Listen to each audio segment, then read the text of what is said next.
देखो, मैं हर एक गरीब घराने के लड़कों को यही कहना चाहता हूँ कि यार, हमारी गरीबी हमें रोक देती है कि हम सक्सेस कैसे होंगे अपनी लाइफ में। क्योंकि क्या अक्सर होता है ना, हमें जो चीज चाहिए होता है वो चीज हमारे पास नहीं होता। हमें कहीं ना कहीं डर लगता है यार, हम तो अभी पूरी तरह अपने लाइफ में स्टैंड भी नहीं हो पाए यार। अगर कुछ ना कर पाए तो फिर माँ बाप को कौन संभालेगा, ये चीज होता है। पर इस चीज को बोलते हैं ना, आंख मूंद के रिस्क लेना पड़ता है। अगर रिस्क नहीं लेंगे ना, हारेंगे, ज्यादा से ज्यादा हारेंगे। गरीब है, क्या होगा, वक्त जाएगा।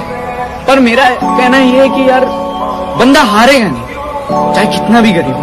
वक्त लगेगा पर हारूंगा नहीं।